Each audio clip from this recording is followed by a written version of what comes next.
everyone could please rise for the invocation and pledge of allegiance after Mr. Rich gives the invocation. Thank you.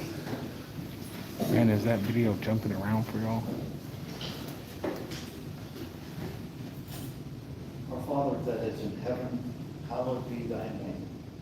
Thy kingdom come, thy will be done on earth as it is in heaven.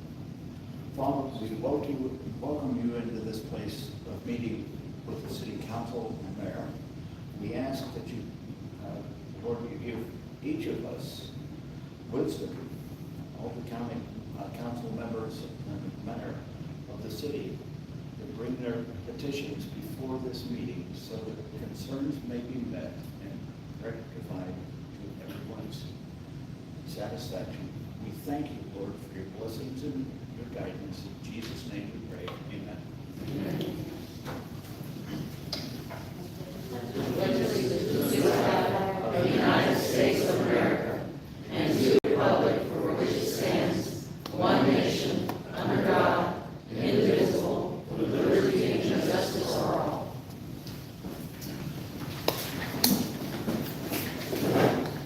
Mission statement: the city of Kirby Is the audio good and is the video jumping around? Responsible matters. Interim City Secretary, please call roll. Y'all let me know if the video is jumping around. Here. Councilmember Gretchen? Here. Councilmember Dick? Here. Councilmember Lozano? Here. Councilmember Martin? Here. Councilmember Molina? Here. Can y'all hear good? Here. We have a quorum. Thank you. And moving on to 5, citizen participation. Have Susan Street. Did you want to talk on those agenda items for now? Now.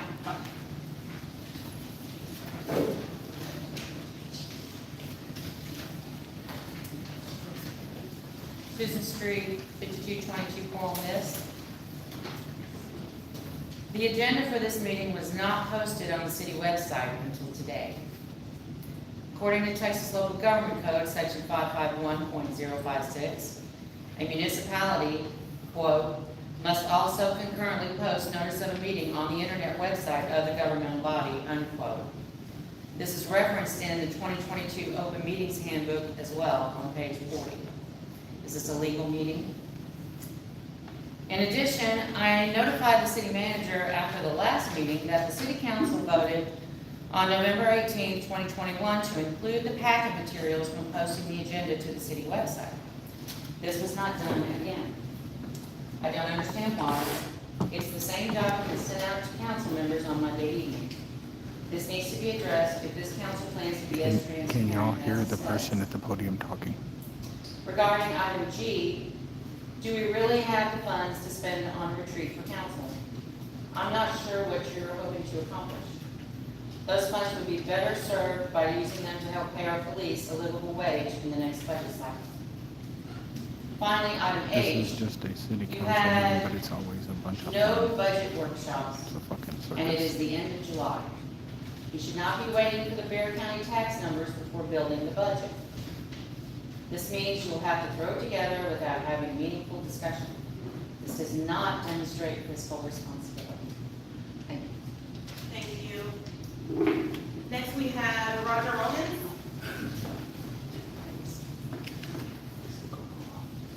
Good evening, Madam Mayor, City Council. I've been out of pocket for the last 5 weeks out of town, but I do try to keep up on what's going on with the city by watching online. And I'm bringing up what you guys addressed at the last meeting with the Kirby Senior Center. A drastic move was made by City Council. You have the authority to approve and remove any individual on the board at the senior center. This council removed the entirety of the board and gave no explanation of why they took this action. Since I've been back for less than a week, I've had numerous phone calls from residents on this matter. Some individuals have asked me Was there criminal action by the board? I don't know. I have no idea. Some people ask me, was there inappropriate behavior by the police department? Is the city covering it up? I don't know. It was also suggested to me, maybe it's terms of a lawsuit settlement with the city. I don't know. These are rumors that I'm hearing. I would ask that one of you council members would have the common decency to put this topic on the agenda for the next meeting so an explanation can be given to the seniors and the residents of the community so we know why you're making the decisions you're making. Thank you very much. Have a good evening. Thank you. Next, we have Jack Miller. Did you want to speak now also? And Yeah. then on the, okay. I'll raise my hand later if there's something to talk about.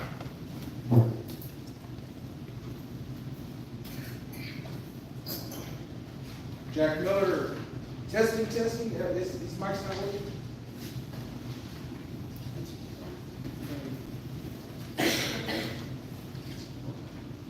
When it doesn't work, it doesn't come out on the live for the person that's up here.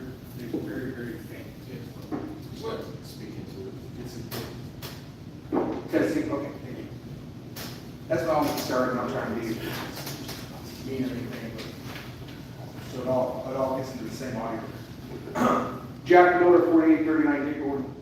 So I would encourage all of you guys to be a little bit more transparent with the senior citizen stuff. A lot of senior citizens are worried that their events are going to be jacked with, and I was assured by the mayor that that wouldn't happen. And so far, I've checked the temperature on that, and I haven't received any reports that any of the senior activities are being affected.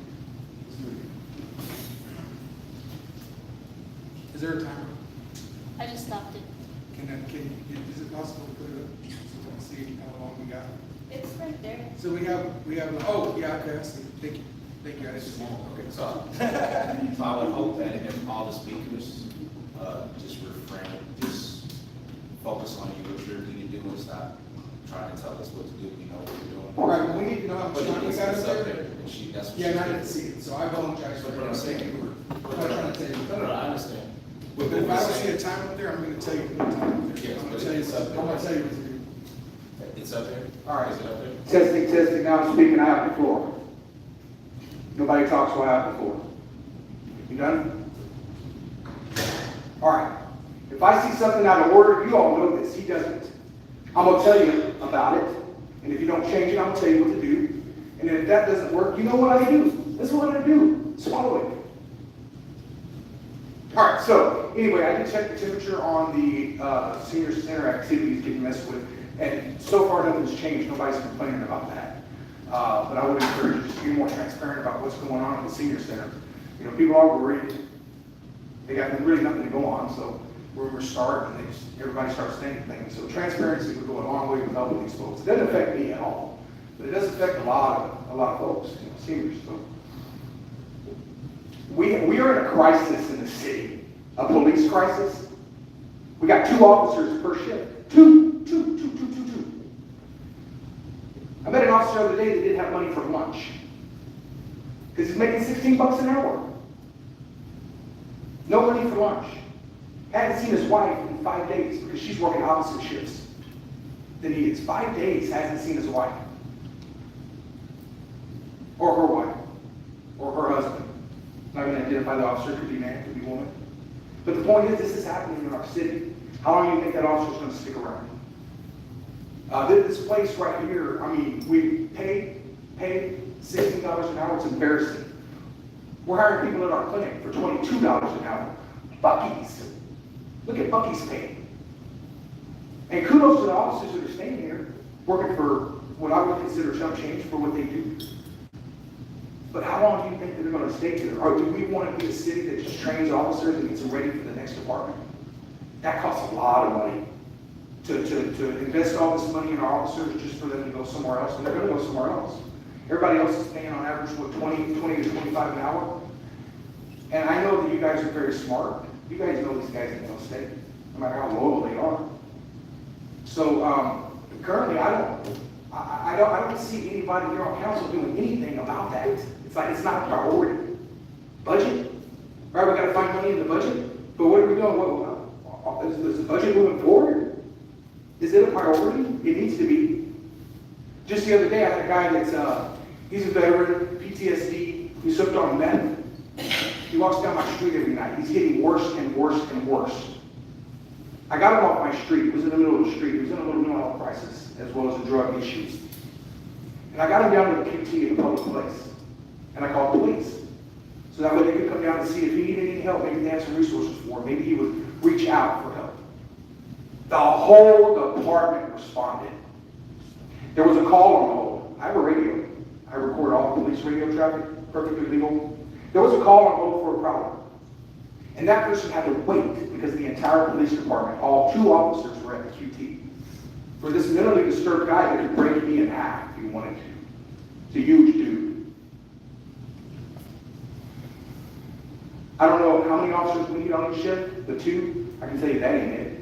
And so we have there's a bunch of things I have to say about this, but I would just please, guys, you guys get this budget in order, find this money, raise this money to start paying these officers. I'm going to tell you right now, if you want to keep them 21 an hour, that's what I'm saying. I mean, you guys figure it out, know the smart ones. I'm not really the smart one when it comes to that. Crime isn't going down. Crime is just going to go up and up and up and up and up. Somebody said, well, Jack, telling the community that we're only have 2 officers per shift, well, that ain't going to help the community. Wait till I take out a billboard, because I can do that. If that's what it takes to light a fire, I mean, you guys that live in Kirby certainly wouldn't want our criminal element to know how short-staffed we are, and now they know. They will know. It's not my intent to cause harm to the community. It's my intent to light a fire under you guys, to make it a priority to get these, do things to retain these officers. I've talked about establishing a recruiting committee. Some people are confused. This committee, I have 1 volunteer so far, I need 2 more. Certainly crime control should probably step up to the plate on that, but this committee is not going to be hiring police officers. We're not even involved in the hiring process. We get the canopies, we get the coolers, we get stuff printed out, we coordinate events, so that way Chief Cardona can go down there with a nice pretty patrol car, the best uniform she has, and recruit some quality officers. Maybe down at the jail, just got the police officer license, ready to roll. But they're not going to stay here for 16 an hour, guys. They're going to come here and get ready for the next department. Thank you. Moving on to 6A, consideration of an action on minutes. 6A, regular minutes, June 22nd, 2023. I'm sorry, Mayor. I have something for the public. Oh, okay, this is, we're going to go back to the citizen participation. Michael Lawrence Wayden emailed us asking to present this. It's a letter of resignation from the Economic Development Committee. He states, Mayor Greider, Mayor Pro Tem Apodaca, Kirby City Council members, in light of the actions of Kirby City Council on the evening of July 13th, hereby immediately resign from Economic Development Committee. The lack of civility and integrity that the members of Kirby City Council showed towards the board members of the Kirby Senior Center in removing them without cause and without the courtesy of notification shows me that I can no longer volunteer for any city committee, since I could be dismissed at any time for no reason whatsoever. Your actions will exacerbate the problem that the city already has in finding individuals to fill the empty slots on city committees and commissions.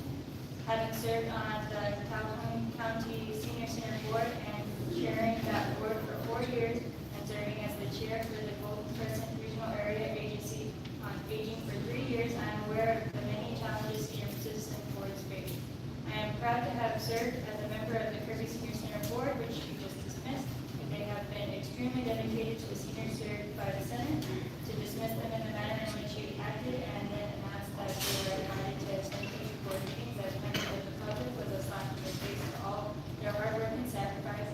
I find it curious that no one mention was made in the July 13th meeting of continuing to serve the needs of the seniors, nor was any attempt made to comment on the rumor that this action was taken in order to replace the senior center with a community center for the city of Kirby. Your actions in the future will reveal your integrity or lack of integrity in the matter. All of Kirby will watch to see what you do,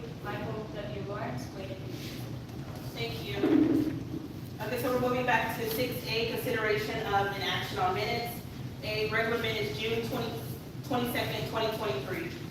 Mayor? That city Councilmember Garza? manager told me that I wasn't gonna Actually, tell them what to nothing's do. actually changed from LMA the minutes of which motherfucking I off. stated on citizens participation subject 2. Nothing's changed from the last one, that was the whole idea. Mayor, may I? So I reviewed the footage and it's accurate as far as Kimberly Aldridge's statement. That's what was said in the meeting. What was said in the meeting? In the meeting, she stated, you made your own post where the mayor had to include her history, to include the history of Juneteenth in her comments. I'm sorry, in the comments.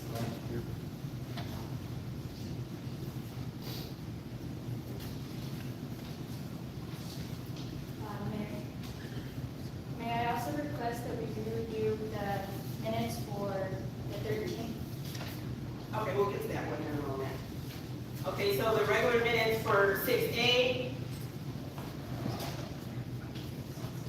June 22nd, 2023. Move that we approve the minutes for June 22nd, 2023. Second. I have a motion on the table to approve the regular minutes, June 22nd, 2023, first by Councilmember Molina, second by Mayor Pro Tem Apodaca. Secretary, please call roll. Mayor Pro Tem Apodaca? Yes. Councilmember Garza? No. Councilmember Hitt? Yes. Councilmember Lozano? Yes. Councilmember Martin? Yes. Councilmember Molina? Yes. Mayor Gray? Yes. Regular minutes passed for June 22nd, 2023. And you said for the regular, so moving on to 6B, regular minutes, July 13th, you need to go back and review those? Re-review. Okay, Councilmember Garza? Yeah, I just wanted to add things that needed to be reviewed in those minutes, right? There's no listing on nay votes. We do need to make sure that we know who voted against everything. So that needs to be added, and the council requests and announcements at the end only have those on it. So those are the two issues I found. Just want to make sure that we have those pieces. Thank you. Okay, moving on to 7A. Dr. Rowland, are we just going to postpone that one, or that's, So the resolution, proclamation for Patty Cox was supposed to be read. She wasn't going to be able to make it today. It's up to you all. What we wanted to do is we just wanted to recognize her in front of everybody at the meeting. So it's at the pleasure. We can read it into the minutes, or we could wait to properly have the citizens celebrate her with the cake and the water or the drinks that we were going to have to celebrate her during the meeting or whatever. So, but it's we have the proclamation that we presented to her, and so she was just going to be here for us to kind of support her while her people who are here and people who are watching on TV. So we're trying to get her on the channel, but she wasn't able to make it today. so do we just want to wait and see if she'll come the next time? Everybody's okay with that? Okay. All right, so then moving on to discussion and possible action. 8A, discussion and possible action on San Antonio Rugby contract for use of Friendship Park or Hugo Lynn Park. This one actually was not supposed to be on the agenda. It was supposed to be on there for August 10th because there was going to be more review with the city manager and rugby, more information. So that's why they are not here. This actually wasn't supposed to be on the agenda. Is everybody okay with that, since we don't have the information? Okay. Moving on to 8B, discussion and possible action on fixing Orchard and Swan Lane Road. Councilmember Garza. Okay, I did make a request at the last meeting, but it actually pertained to Crest between Borchers and Swan, and I don't know if this actually applies to that. If it's in the, Ms. Clarissa, since it's in the middle of the road, can we still discuss that? Yeah, Oh, Okay. yeah, you can, yeah. Okay, I just want to make sure that it's legal. And speaking of that stuff, I mean, not to completely get off task, but, Ms. Street had stated about the timing on that, on all that stuff, and she was stating that this may not be a legal meeting.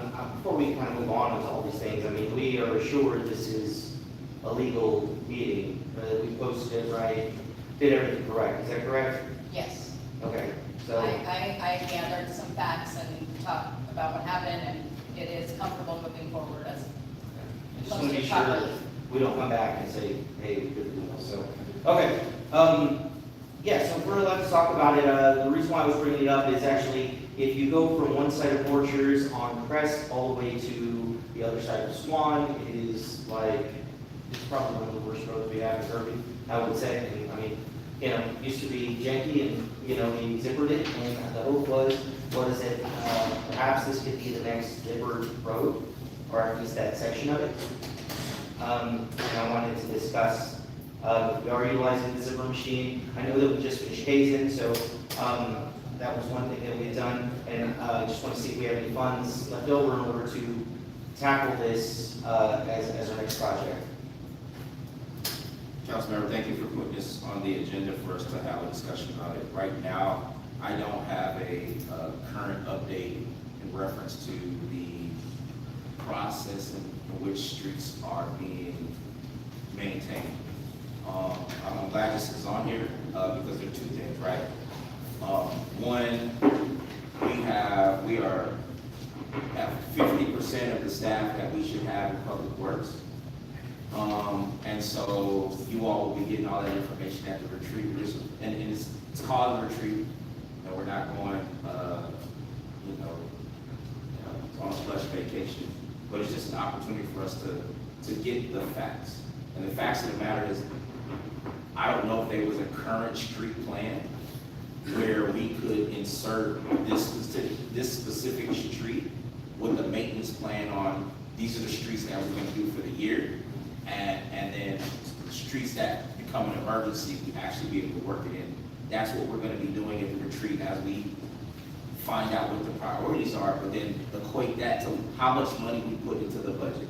And that during that process, we'll then know how many streets we can do. I don't think, since I've been here in this short period of time, that we've had a full staff to be able to complete doing everything with the zipper machine, cutting all the grass, doing all the things that Public Works does, which is about 4 to 5 other things within Public Works, and I don't know if council necessarily knows all the moving pieces.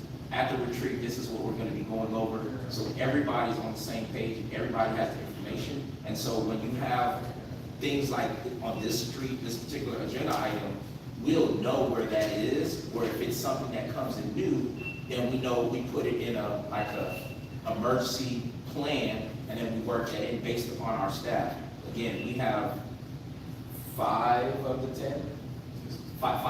10 people who should be in that department. So that definitely impacts the bottom line. This didn't just get here. This has been for months. And so we appreciate you all providing things that we need to keep up with. But I want you all to know that we have half the staff and we're still getting new things. They're still doing main breaks. They're still doing those things. But the goal is to get these in alignment. So we have a maintenance based upon how much money we have spent for this year. We'll know how many roads. But then we also have the other projects, so they're kind of working synonymously. So I would ask that that you just give us some time, and then when we start talking during the retreat, and as we're doing the budget, we're gonna remember roads like this, Hedgewick. I don't know if you come out of here, going to the left.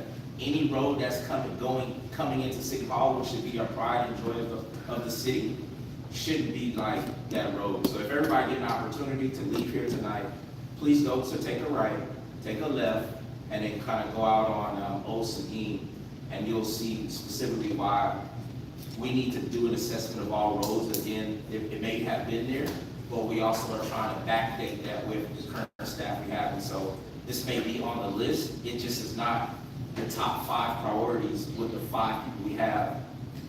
We do have interviews for some of those positions, but right now we have not been able to pull the trigger in the 3 weeks that I've been here to get today. But thank you, Councilmember, for bringing this. Some of the things we'll talk about later on, about some of the contracts. about some of the technology processes that we're gonna implement. So not only can you, citizens, will be able to go in on a community engagement portal and identify these things, so we can then put in a process of where we're at, where we're gonna go, or, you know, if it's 6 months from now, but citizens will be able to give us input, and we'll be able to give you feedback on kind of where we're at based upon our staff capacity. And so we'll talk about the later on in the systems, like iWorks is one of the systems we're talking about. But again, thank you for addressing this so we can put it on. If you want to be a mod, And that goes back to email me. again, I think last meeting y'all talked about Email me. I don't have. leaving out of ability Kirby to going make on you a mod I-10, the dip that we figured out that is ours. Kind of what we need to do, and is that past the capacity of staff? So do we have money to like dig that up? But we're trying to come up with what the temporary fix is that's putting up a sign, those types of things. But we have not even been able, again, with 5 people, I don't want to, in our retreat, we'll talk about this because it's important that you all know, we have, you know, with the staffing issues, it's important that you all know kind of where we're at, which means if we have 5 people, if it's a job that needs a crew, it needs to be a crew of 3. And so that means how many people would left. We don't censor or ban people going on specifically. unless one they person start having spamming the main license and abusing operating the our others on here. facilities. So, but again, we're showing promise in reference to our applications. So We you don't all censor can free be able to speech, get, no matter how bad it is. Results on these streets. So definitely, if you could bring that back in this streets and make sure this street is a conversation that we're going to put on our list when we ask everyone to identify streets that they know of, and so we can try to prioritize. There is an agenda item How coming many people driving on it? up regarding What we need the to fix. prohibition of What we bringing need to do guns to into the get meeting money that I've fix been it, whether pushing it's to take it's a these quick fix or it's signs something that down. we need to budget for. Sorry, I'm not too The long. councilman to the right-hand side is now Okay. wearing a bulletproof vest. Okay, moving on to 8C, discussion and update on Ackerman Road. And I just realized, this blame me, I forgot, we should have invited. That Bailey council and member is wearing a uh, bulletproof vest. Mr. Stryker, is that right? We should have brought, because I would like them to be here in public. Because I to showed them you can bring a gun in here. I brought answer the it. questions Pistol in about what's not, the short notice that we've been getting. So they should actually been here, but, Councilmember Lynn. Mayor, you know, we did have a meeting with them this week, and I did bring that up to their attention, that Monday morning, we should be getting notices that the road's going to be closed Monday through Friday. I said we should get at least 48 hours, and they understood that, or heard that clearly. As you notice, I think we got a notice today, next week closures. So it did go across loud and clear that they can't do that. Also notice to residents, because we had a call, Monday, from one of the residents that they were being notified that morning that they were going to have, or that they needed access to their house, because they were doing gas services, which, you know, we know that they're doing gas services, they're doing gas line. And the person understood that and everything, but she was concerned with it, that they were letting her know at 7:30 in the morning that she needed to be there all day because they were going to be there. And I told them that was unacceptable also. And we did address that. You know, they will be moving along now to the second and third part of Ackerman Road, that they'll be closing additional part of Ackerman coming north for the next couple of weeks, but they will be sending out information on that as well. As you can see, they did finish, and I don't know how to say it, Toby. Okay. Sparkling Road and Cinderella, you know, they put in curbs, they put in the base, and they still need to put the final lift on the asphalt. You know, they were talking about that, and They are going to do the AT&T splicing over there close to Ben Zingelman at Ackerman, so there'll be some switching of lanes over there in the next week or so. But they'll let us know once they figure out that CPS has given them their approval to go through that. So, you know, we have been talking to them about some of the issues. If some others come up, let us know and we will address them with them. And what I have done when I find out something is I call Bain, Medina Bain, or send them an email actually, so they can relate this to the contractor. That way it's coming from them, and you know, it's not just another citizen, even though you know, part of the council. I want them to be notified correctly. One, I just want to thank a council member who serves as the liaison for this project, who's been dedicated to helping us get understanding. Since coming aboard, we have definitely communicated some of the things the goal is to have them at the next meeting. I got your email, council member. I don't know how we're gonna have a meeting.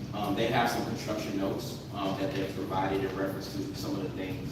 Part of it is just getting seamlessly. I don't know if you all, the first road closure, we created a flyer. We had the dates, times that went out. We didn't do one for this week because we got it when we got the email, it was already in the middle of the process anyways. And so sharing with them that we need some lead time because so we can create a flyer, put it on Facebook, send it out to the leadership for you to share with your group. We're all in this together. So if you know people who are driving that road, you'll have the flyer, you can share it with them, right? And so it'll be up on the boards, it'll be on our Facebook and on our website. And so people who have those specific businesses, maybe there's about 5 businesses in the area, or you know, specific people who live on that street, but if there's 5 specific businesses, we want to send them an email just to kind of just keep them informed. We know we don't have road closures on Thursday, with trash day, but other than that, we need to keep the work flowing. And so again, we are trying to keep up, but we're also trying to catch up from on invoices and things of that nature. So regular regularly, meetings have been scheduled to continue to start and be consistent.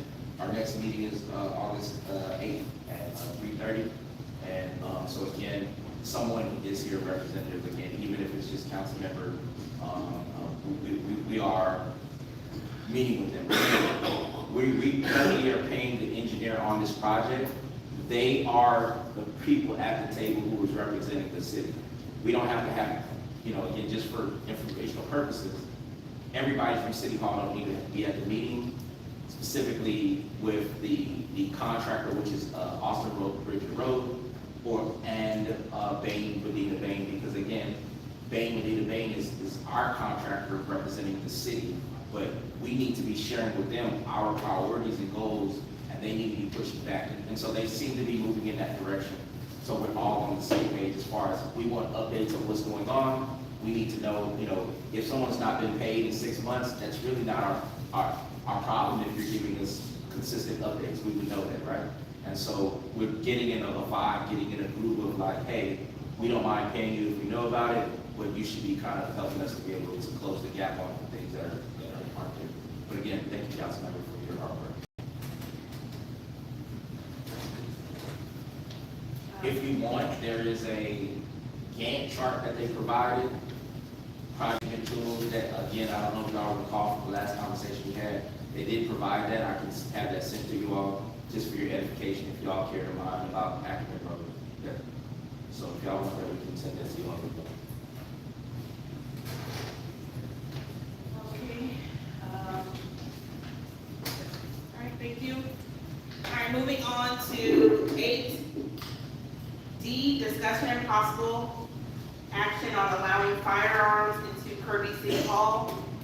Councilmember Martin, I'll let you take the lead. Oh, Mr. Miller, I just saw your hand, or you want to wait? After. Oh, okay, all right.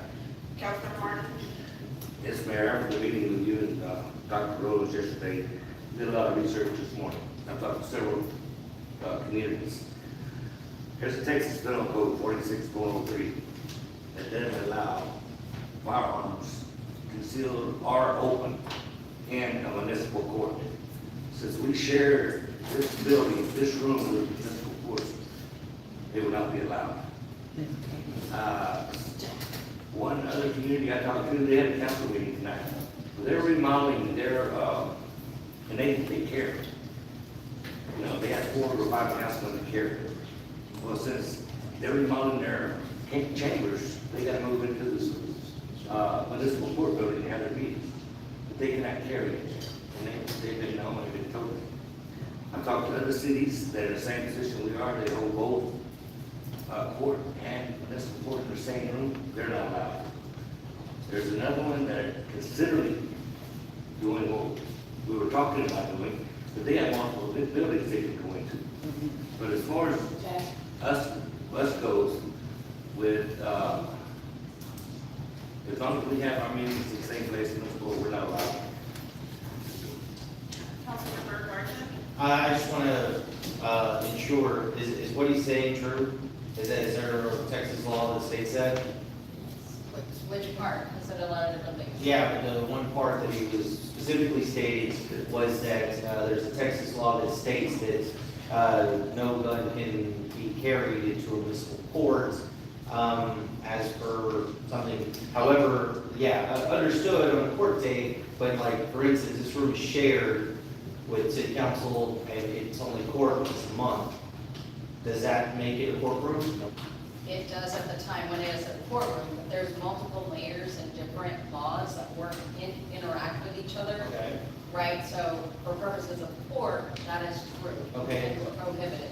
What about for purposes of city council? But what about if the city council members took meeting here? Yeah, the city council, yeah, exactly, or you know, let's say for purposes of planning and zoning, or any other meeting, Anyway. because it's used as a courtroom once a month. Oh, no, not because it's used as a courtroom. There are other laws that allow for this building to be, prohibit firearms in coming in here. So the penal code, and as far as allowing or prohibiting guns for purposes of during court, that is one provision, right, about that purpose. Just because it's used as a courtroom doesn't mean you're always going to prohibit firearms in this room. There are other statutes that permit us to prohibit that while there are public meetings going on, right? So and then it's confusing because there's multiple statutes that refer to the one about as long as you have a sign for the municipal court, but then you also have different areas of and that's what we did. We tweaked the ordinance to clarify all the different places and when and how you can prohibit firearms, and then also when you can prohibit them as it pertains to court. So we tweaked that language to be very clear in amending the ordinance, that you have it related to court versus public meetings. Okay, and this was the ordinance that was given to us that stated also that you couldn't carry in a public park, is that correct? That was, but we fixed that, so, but I'm telling, but. So the attorney asked us, so on the agenda, we're not discussing the ordinance, that's why it's not listed. In this discussion, you can talk about firearms in the building, like what the agenda item says, so, but we don't want her to start talking about the ordinance, but we didn't list it up.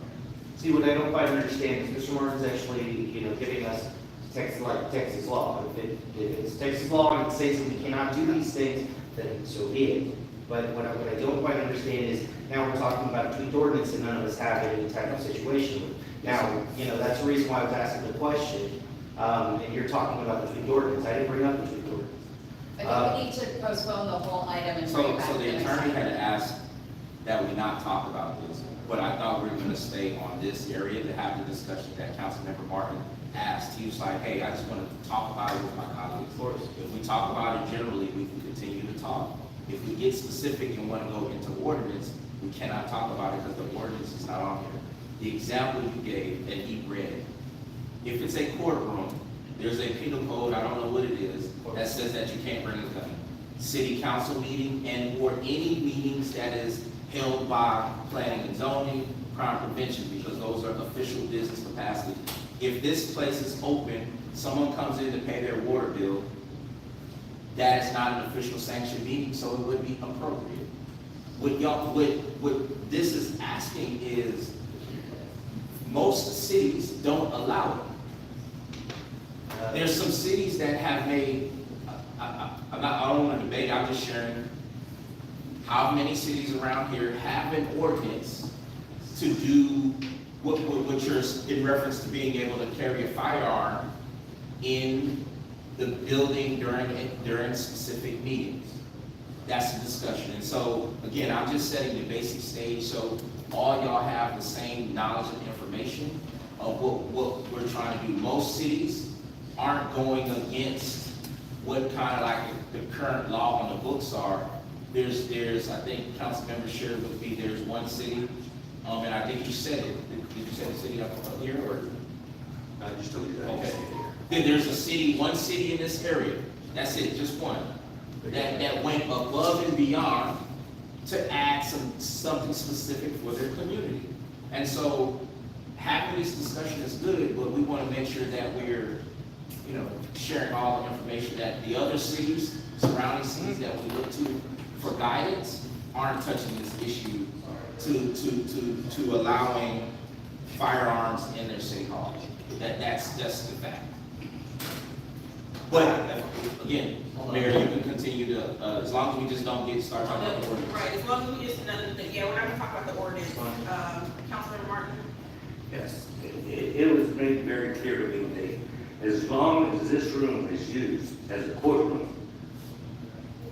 no matter what comes in behind it, no gun can be brought in here, whether day or night or anything else. That's what I was told. It just depends, so it's not that they're. Well, see, like I said last night, tonight, Seagulls having their council meeting, but their chambers is getting remodeled, so they're going to their municipal courtroom to have their meeting. They can carry. That's what I was told. I would rather have this discussion in executive session, so I don't care. But Hold on. Are you? Hold on, I didn't think Ms. Martin was done. Are you done? no, Okay, go ahead. yeah. But I still think we need to discuss the problem with the mass gathering and mass shootings. They told me that it's gonna happen. It's gonna happen at council meeting. It's not, we don't need to prepare, hopefully, if it's going to happen, somewhere, it's going to happen.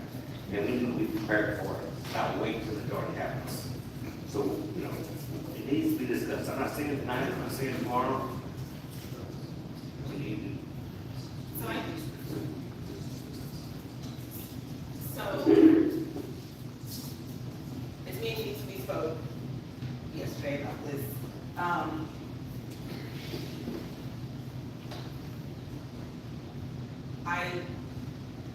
I do believe in safety. I do not think firearms should be allowed in here besides, law enforcement officers.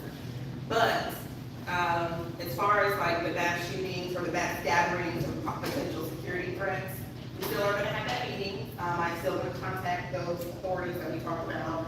And also too, we will eventually, because since I've been on council, I have never seen a training exercise whatsoever. I don't even know if people know the exits, exactly where all the exits are. I don't even think that the staff even had a fire drill. Like simple things, right? So, when we talk about safety, we need to talk about all of it. There's some things that we need to do. I know Chief Cardona has mentioned doing a mock active shooter situation, so everyone can see actually in real time how that would. And it's going to be real. How we can see how that is real as possible, how we would react and what to do, and then we can discuss what went wrong, what we need to, to make better. But that is coming up in the future. Councilmember Martin, we discussed that yesterday with, our city manager, so that's gonna come up. Mr. Miller, did you want to speak now? Go ahead. If everybody's done discussing. Oh, it's, I'm interested in y'all's due process in your discussion. I just want to make, is anybody else have anything to say? Hold on, I do. Okay. So when it comes to this type of stuff, I mean, the number one thing that I'm concerned with is, a lot of the signs you're taking down is the Second Amendment rights to, mostly to, like, people who have licenses. The way I'm saying it is, you know, there's not going to be, if somebody wants to come in here and do something nefarious, they're gonna bust their way in. You know what I'm saying? They're not gonna follow signs, it's not gonna make a difference on that end. So mostly what I'm talking about in doing this is mostly, deterrence. And the thing is sometimes the best defense is good offense, and I think in this scenario, you know, just not knowing who may be carrying or how many people may be carrying might actually be what prevents or stops somebody from actually wanting to do anything, for the sheer fact that, you know, that it's probably gonna lead to some, you know, to something that's not gonna be in their best interest. So, mostly when we talk about this stuff, really what I am talking about, is to discourage and to stop people from committing these acts, because they just don't know who's here carrying. Also, I don't entirely agree with our city manager on the idea that no other cities are doing this. I did my own research on this topic, and there are many cities across Texas, actually, maybe not in our general vicinity of San Antonio and Commerce and that, having these discussions. I would assume that they would at some point, especially when the open carry stuff came out. I'm sure it was huge, but I have looked around Texas, and there are many cities actually having this discussion about carrying firearms within their council chambers. And there are many cities that have approved to have that type of stuff happen, to ensure, you know, that we're not taking away not only gun rights, but we're also ensuring that it is that deterrent. So pretty much that's a lot of what I was saying with this type of stuff. My idea on this is what we probably should do if this is a scenario, if we are allowed to. It's mostly the idea of concealed carry. For most people who do concealed carry, you have absolutely no clue that a gun is within the vicinity. You know, so truly, I think that would be something that would be helpful in making these determinations. Oh, go ahead.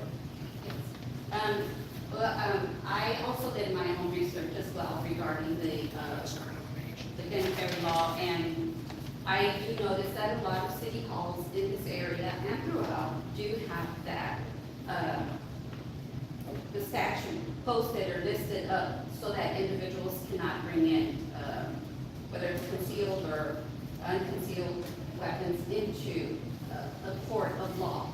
And it also, I mean, I also see it in hospitals. I also see it in any, like, public libraries. I see it in any type of city or municipal building. And I think for me, it's any area where there could be some kind of, what would you call it? If something gets very,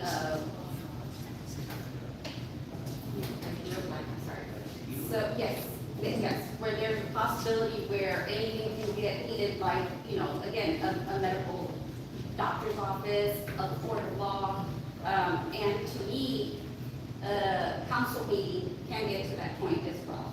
And so, I, you know, am for looking at placing signs up to not allow those types of things.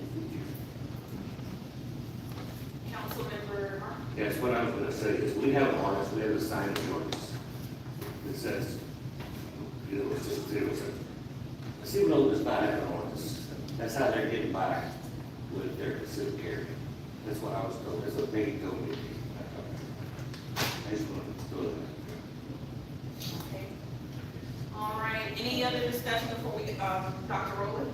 So, that is correct, and I think, I appreciate you sharing, that last bit, because again,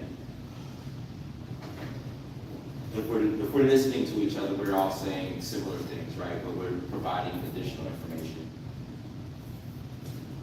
I said the surrounding cities, there is only one city that has that opportunity for you to bring in a concealed handgun.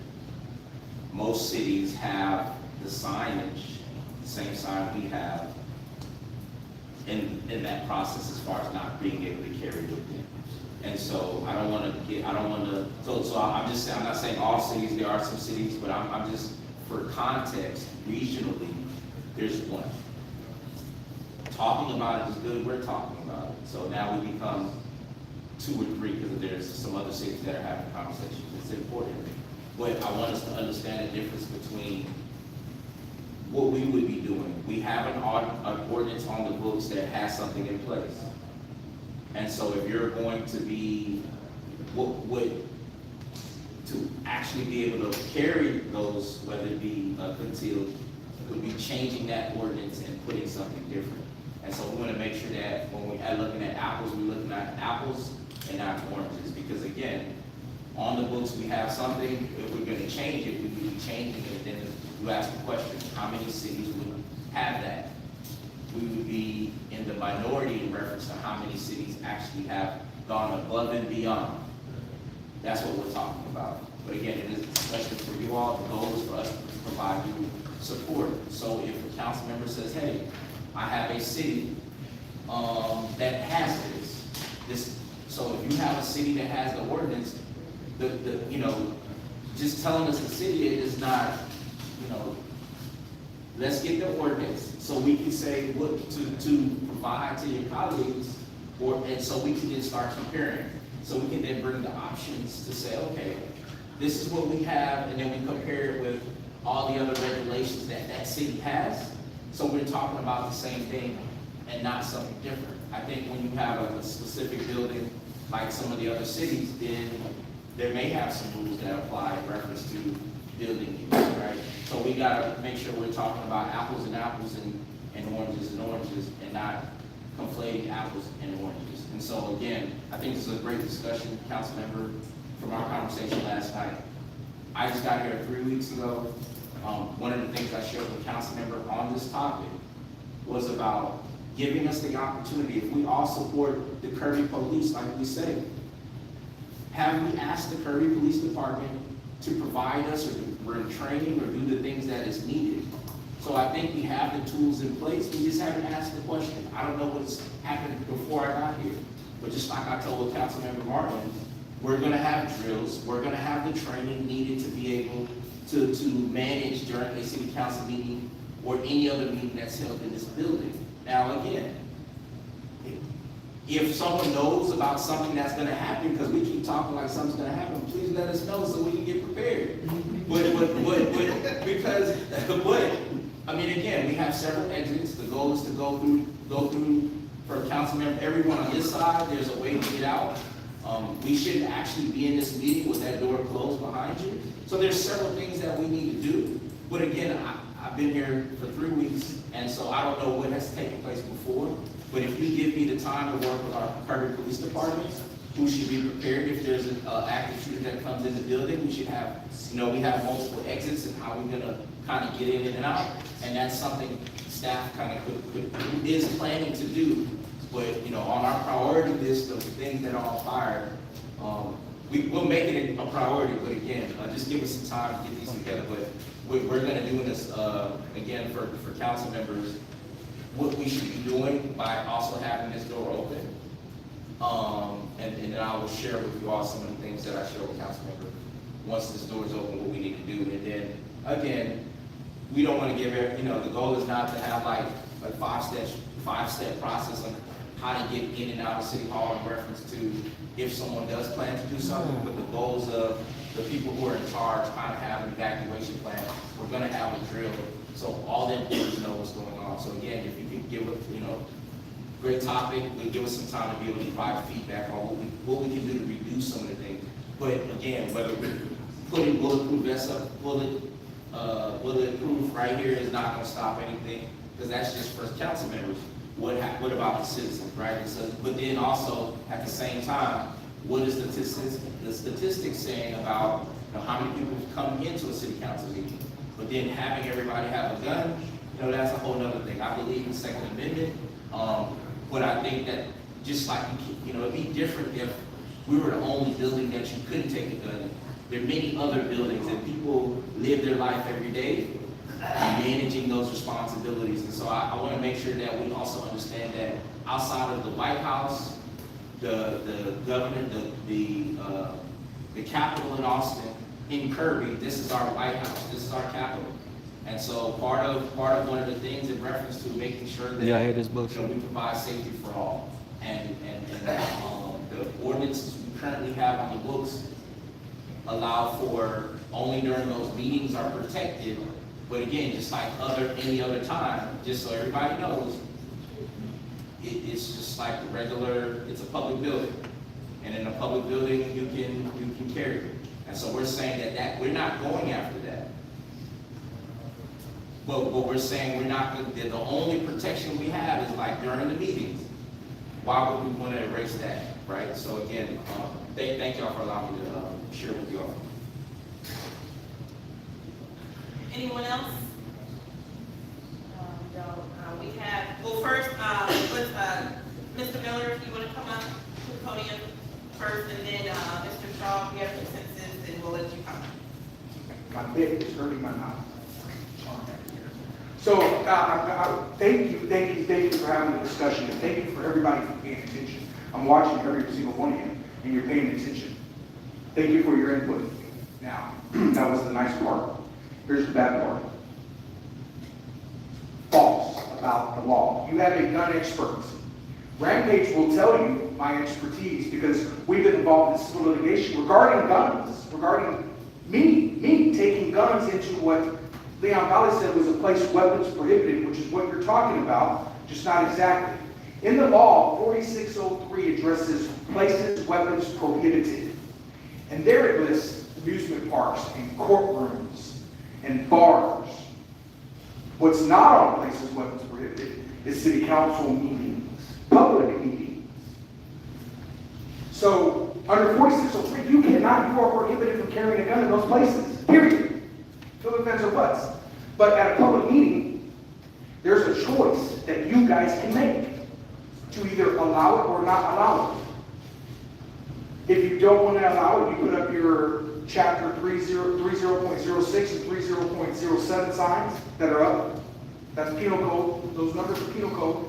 The law's there. It's very clear. Read it. I would implore all of you, rather than rely on, I'm sorry, false information from someone else. Read the law. It's there. It's clear. And you have a gun expert. And if y'all guys don't want to work with me because I'm a little mean sometimes, I have access to other people that are not so mean. Mr. Richard Briscoe came here and talked to you guys, older gentleman, about the ordinance. And he's very diplomatic. He speaks up to the legislator. He is more of a gun expert than I am. I know these gun laws. So anyway, a couple of things I want to point out. Nobody can stop a well-determined person from coming in here and creating a massacre. Will it happen, city manager? It happened in Sutherland Springs. It happened in Allen, Texas. It happened in Uvalde.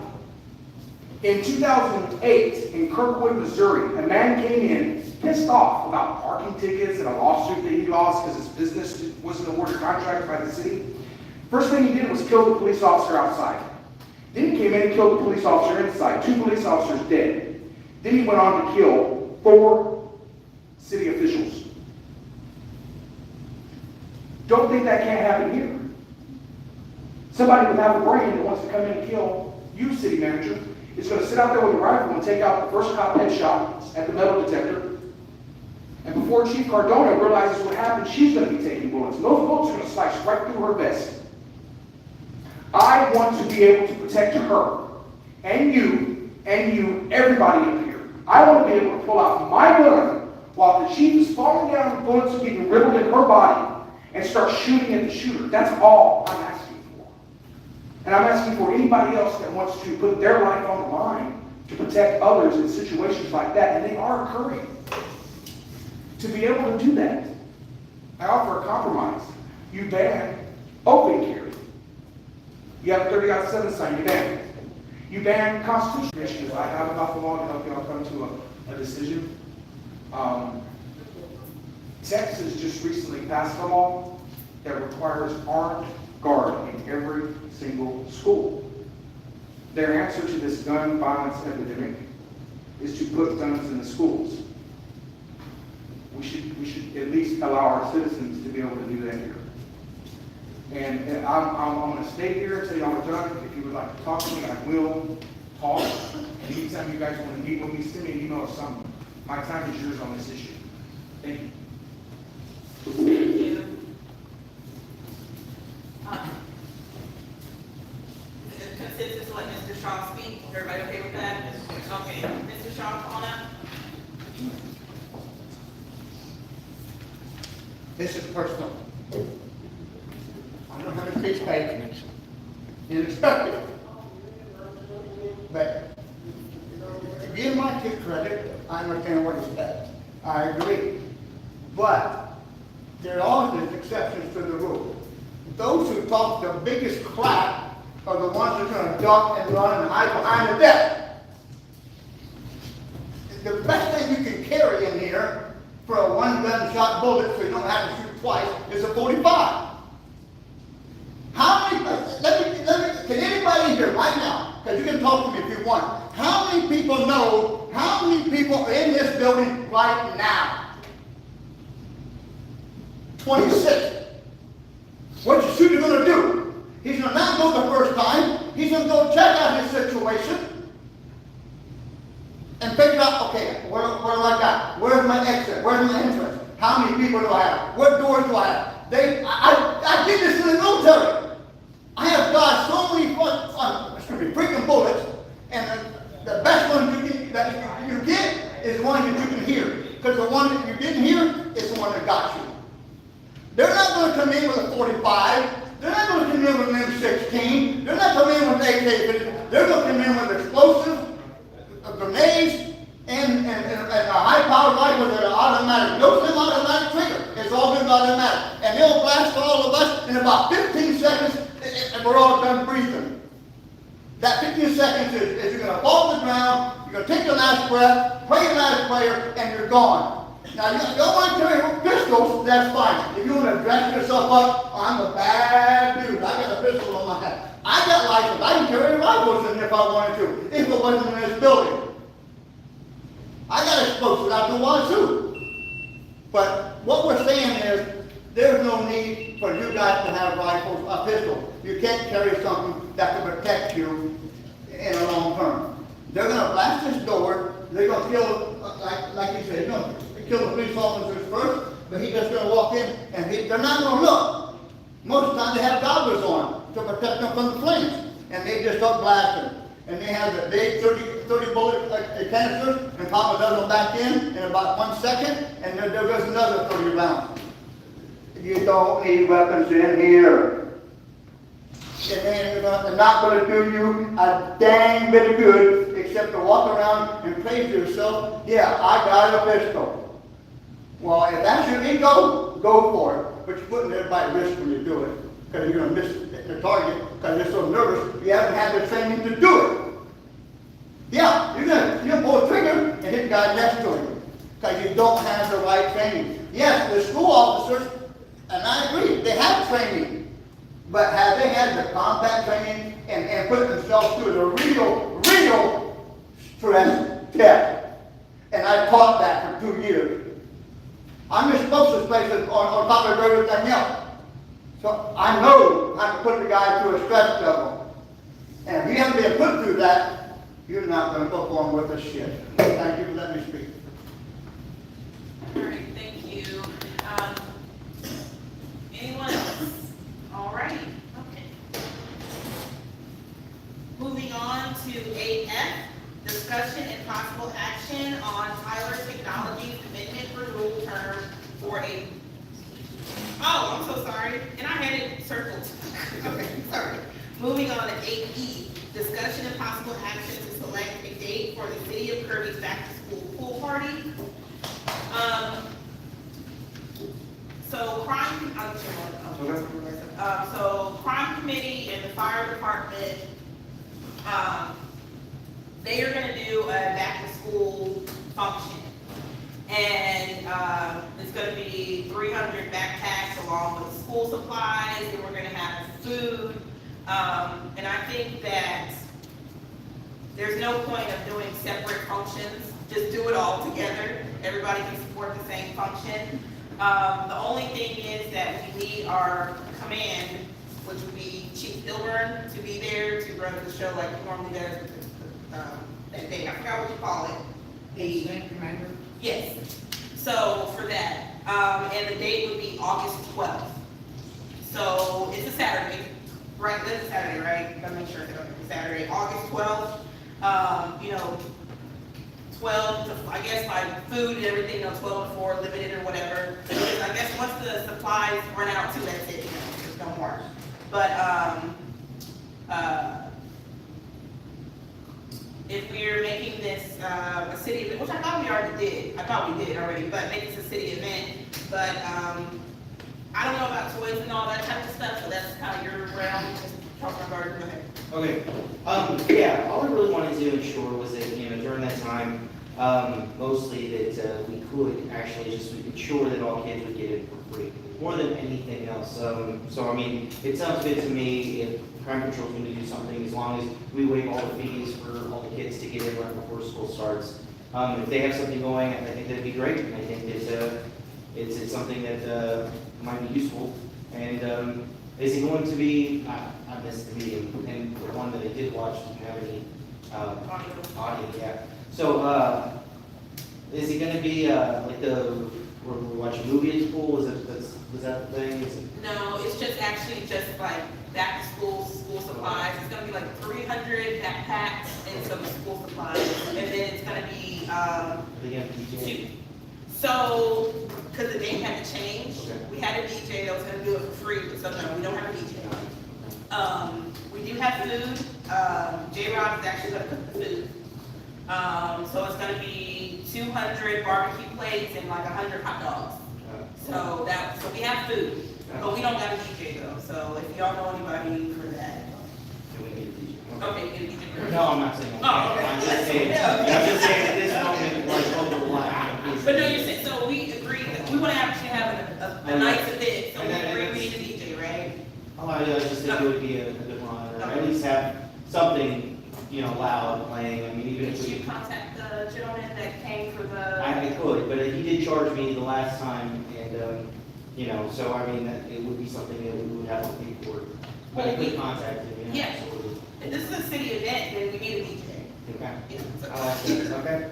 But yeah, then it all sounds kosher to me. I was just, like I said, I mean, I just want to ensure that all the kids get it for free. So we don't even vote on this, just a consensus, everybody up here for August 12th, the back to school pool party. Everybody understands that, and it's not just gonna be kids, like adults too, right? Everybody, okay, the whole community can get in for free that day. And we know from last time, we probably will have to, and everybody's aware, we might need some extra lifeguards, we'll safety first, like last time. So I don't think anybody has a problem with that. Ms. Corson, do we need to vote on this? No, you can just give direction. Okay, so are we good? Everybody agrees? Yes, and then I can get you in contact with the guy that did it last time, see if maybe he's available. Okay, Okay, perfect. all right. I'm sorry, Dr. Williams. Yeah, I don't know, something's wrong with that mic too. And I'll get you in a moment. You need to get the wearable one. Mine needs to go. I'll just say that, we're gonna get the flyer created, so if we can just give me all the details, so we're merging two events, correct? We're merging the back to school drive, and then we're having the back to school pool party, that's gonna have one theme, City of Kirby, bringing two different groups together. So, we'll talk logistically about if the backpacks, if people were just coming for backpack versus coming to actually go to the pool, where we'll stage, because the park is big enough to kind of like have everything kind of spaced out, as far as people who are just gonna be coming up. But again, I will talk with, the mayor or whoever's working on this, so we can make sure we have logistically everything. And I think the other volunteers, I think the fire department and the other two organizations that are supporting, they want their information or their name on the flyer as well, so that will be on. Yes, so actually, I was actually hoping that it would go this way. So actually, the person who normally does the flyers, I already gave her the logos and everything. I just didn't know exactly if we were gonna keep the date and time, you know? So, Dr. Rowland, once she has that finished product, I'll shoot that to you for review. But other than that, everybody's good. It's a city event. All right, so now we're gonna, oh, I'm sorry, yes.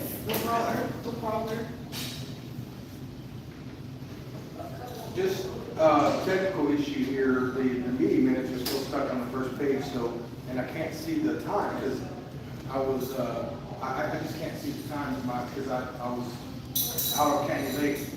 There's a way, I'm not, there a way the to time, you can make it larger. I mean, I'm trying to see it just a little bit. Yeah, perfect, I see that. Yeah. It's just Okay, there we because go. you want to try to get your point across before the time goes out, you want to respect the Right. time. So I'm just trying to respect the time. Okay. Okay, so then, Dang, I didn't get to get my joke and out. then you have to I'm gonna start. say that. Thank you. All right. Good, okay. I'm glad that it's gonna be free for everybody, is what I understand, so that's great.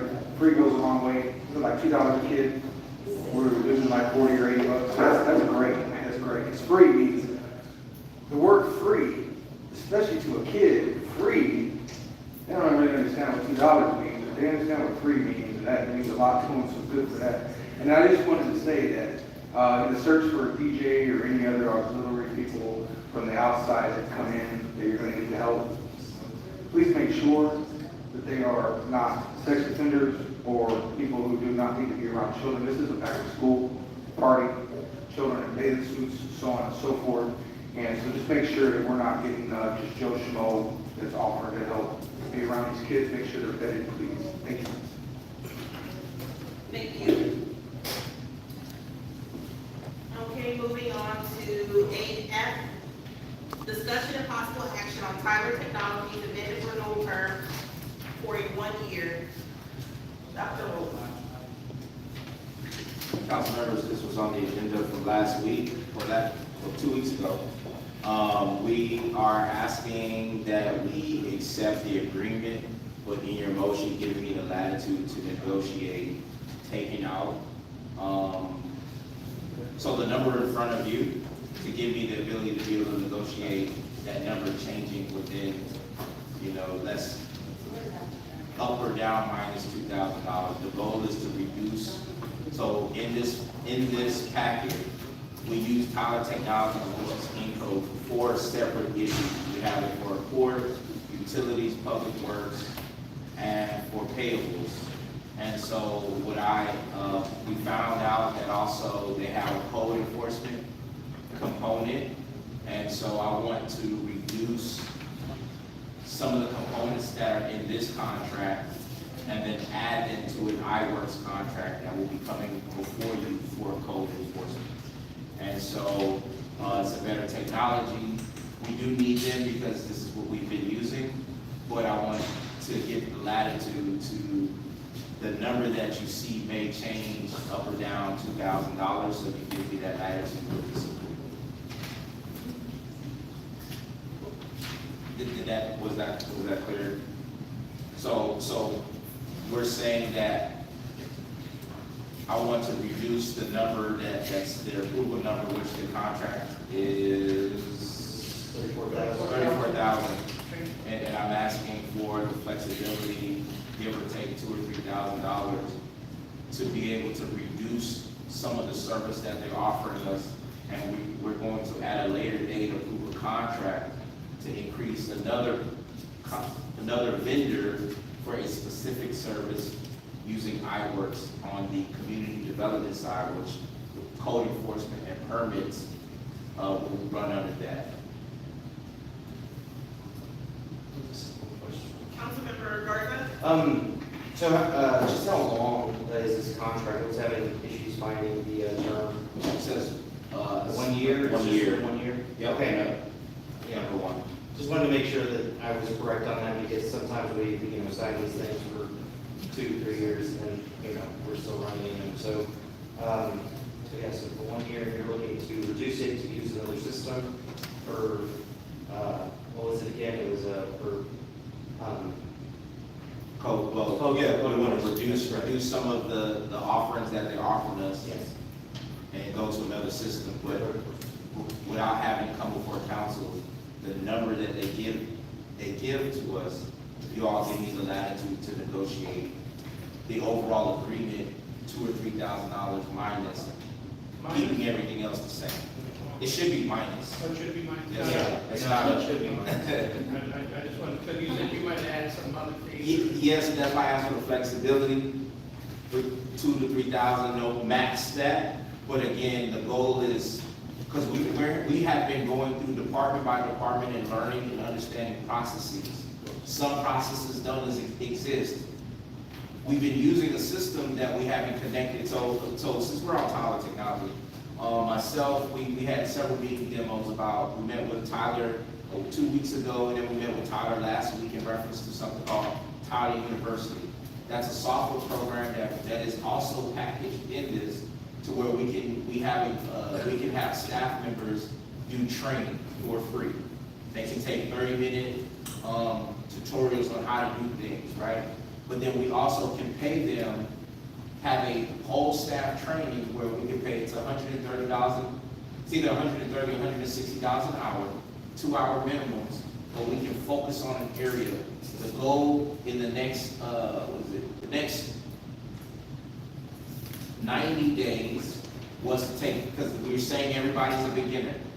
The oldest person we have who works, not oldest in age, but oldest in how long they've been with the city, has been here less than a year, about a year. And so when we're talking about training, everybody's on basic. But that person who's been here a year is training 3 other people. So that means the goal is after 6 months, we want everybody to be at intermediate level in this software programming. And so we're setting up a training program where employees will be taking 30-minute trainings, and it's going to be in their growth plan of how many trainings they need to take during city time, but they have to complete so many every couple of months. And then we'll bring in the trainer to do a 2-hour, 3-hour training for everybody, so everybody's cross-trained. That is one of the packages that's in this software for Tyler Technology that we want to be able to use to our advantage, specifically since we have new people. So again, I want us to approve the contract because Tyler controls the city of Kirby. We use it for utilities, we use it for court, we use it for payroll, and we use it for public works. So. So I mean, at this moment, you're correct. I mean, we use the coding and Tyler for all this stuff.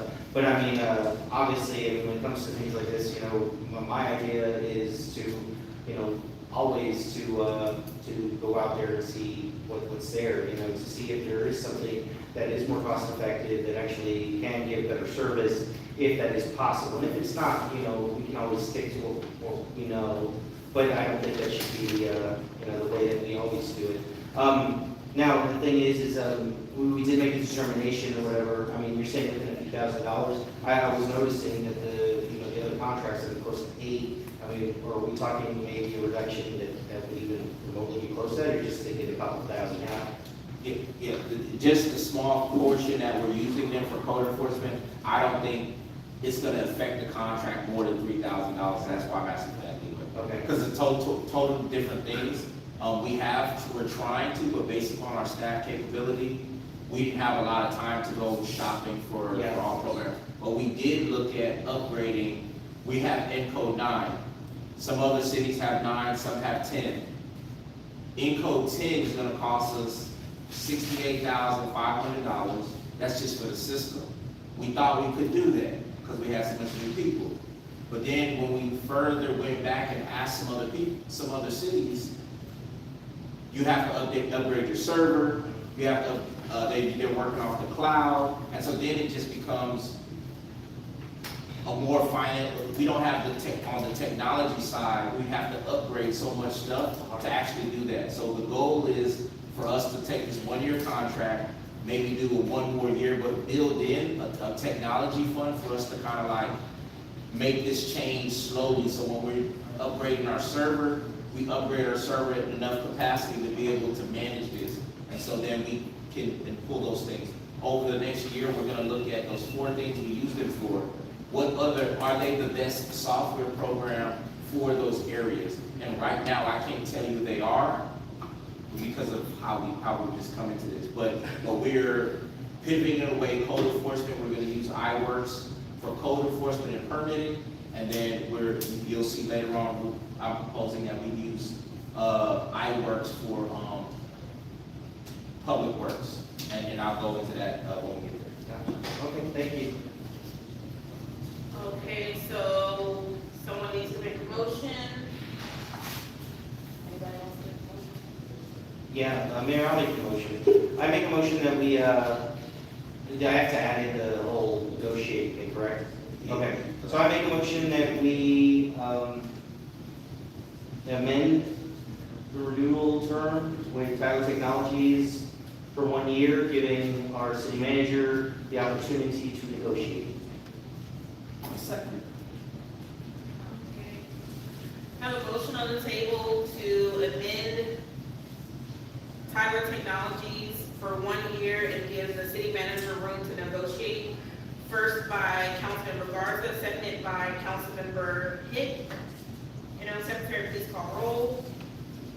Mayor Pro Tem Papadakis? Yes. Councilmember Garza? Yes. Councilmember Dick? Yes. Councilmember Lozano? Yes. Councilmember Martin? Yes.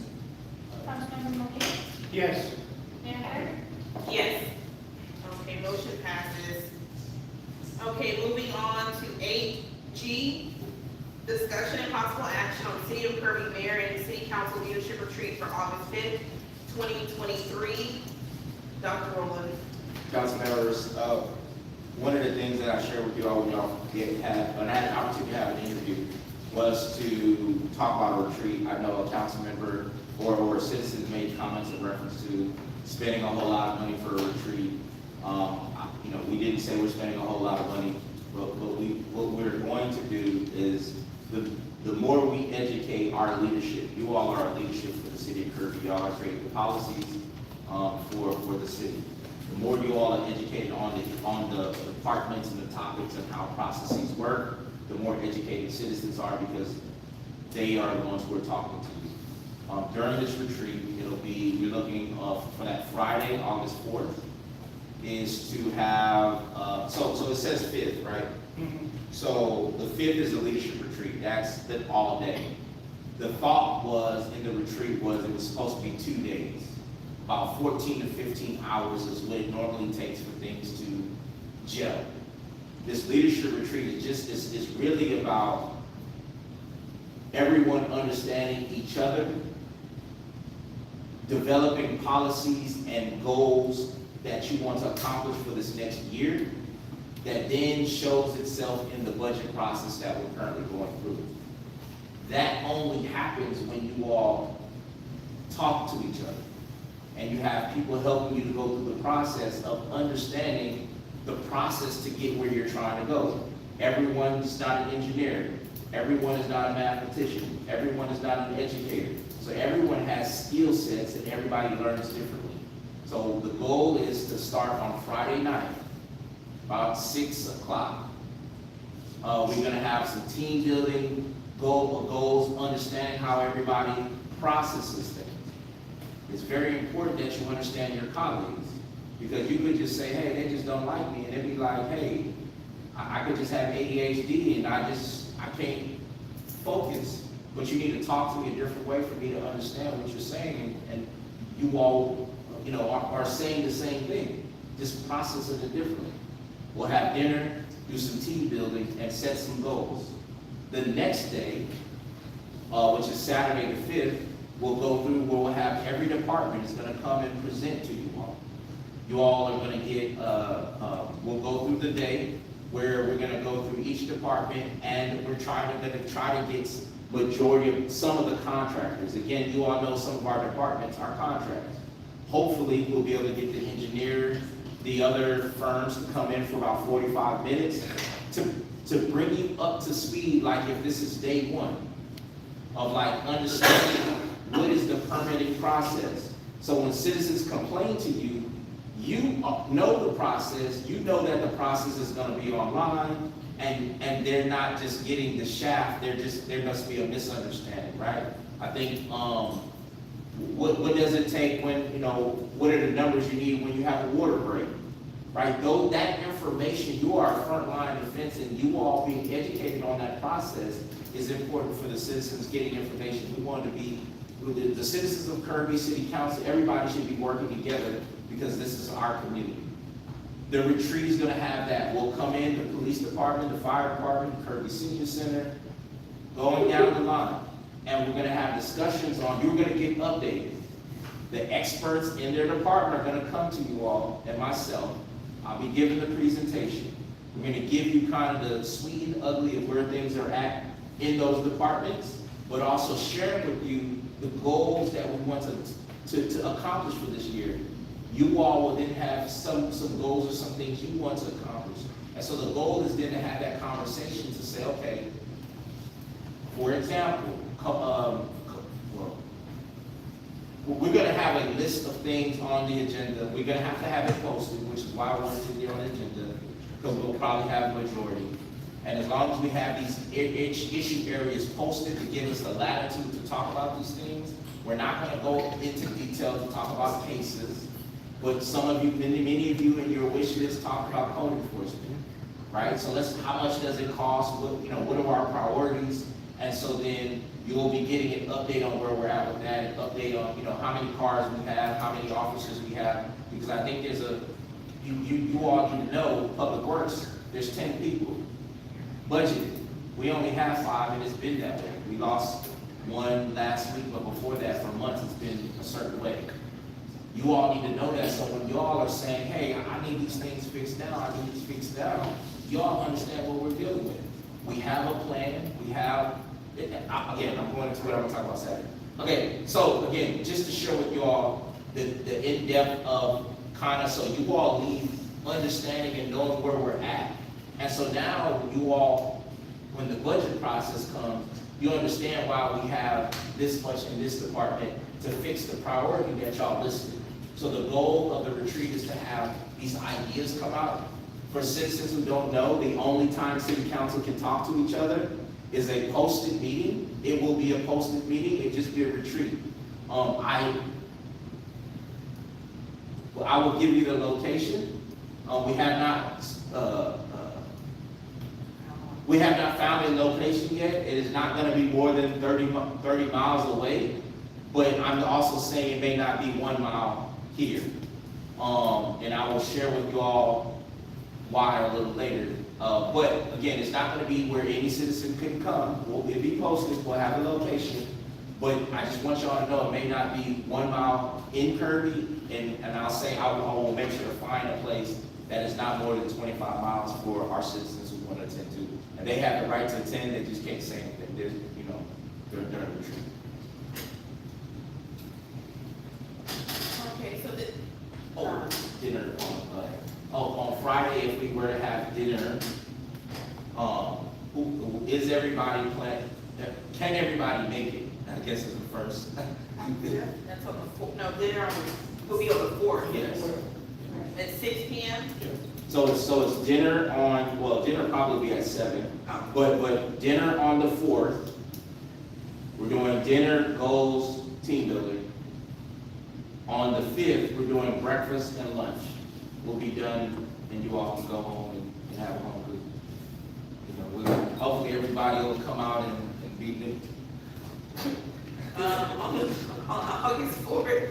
So is that going to be 6 p.m. or 7 p.m.? You want us to? We will probably be looking to try to meet, so again, I forget.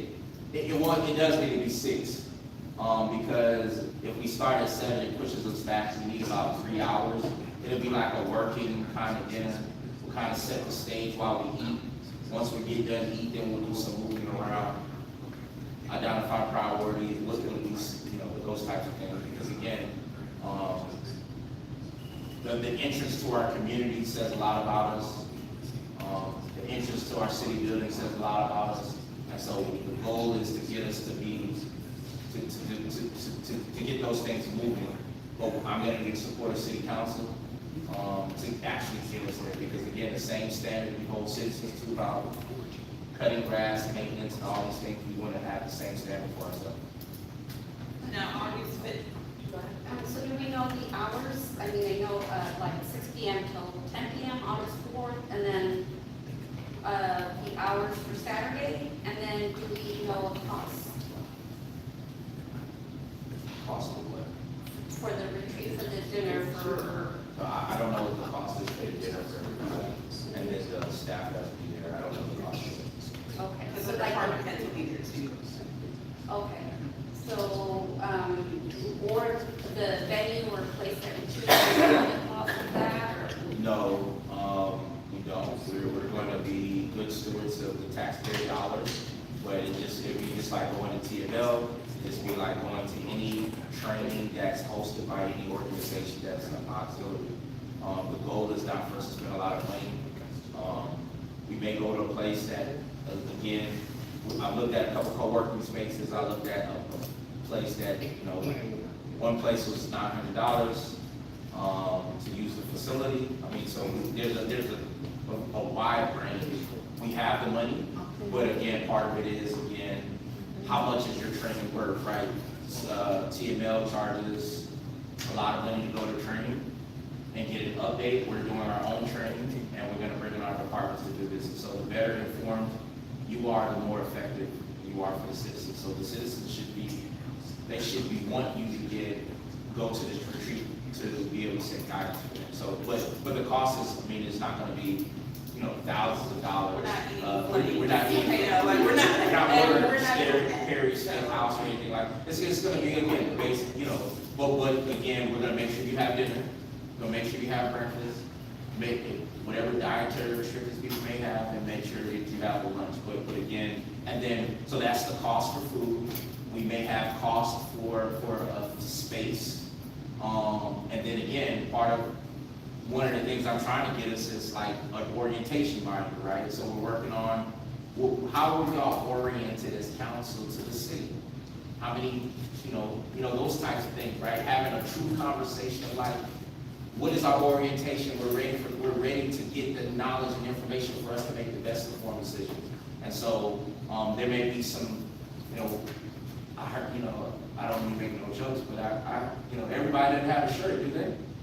Right? So those are the types of, right? Those are the types of things that we want to be, not that you'll get them that day, but these are the things we have to be uniform. We're all a team. We all have different roles in the game that we play, but we have to be organized, look the part, dress the part, and be ready to work. So again, we don't have an exorbitant budget of plan, but again, there are some basic things, and so we're not gonna go to Four Seasons, and we're not gonna eat at Barry's, but we're gonna be responsible.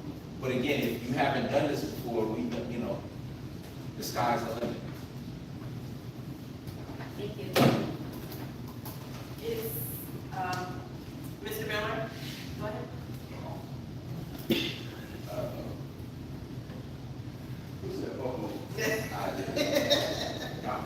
Oh, yeah, so you're on point about all that.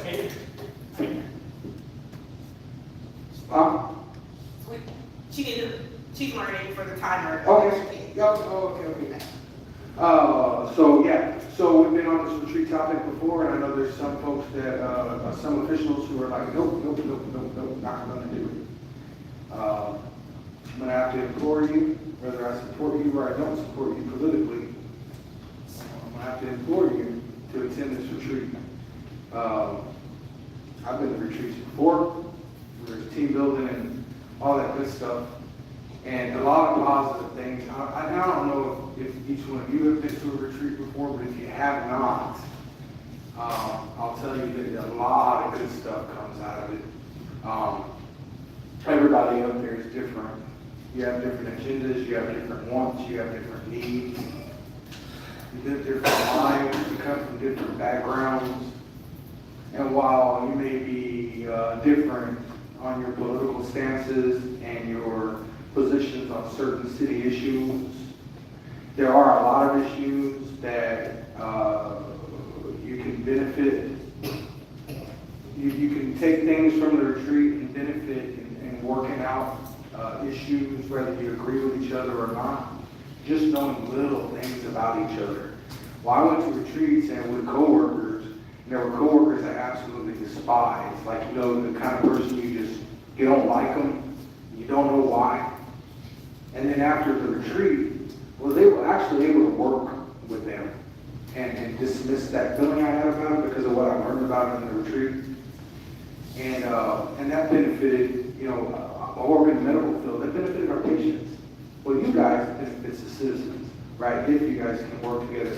Even if the two most adversary council people learn just a little bit about each other during this retreat, and you won't have a choice because you'll be doing things, team building stuff that if you partake in it, you really have no choice. It's going to happen.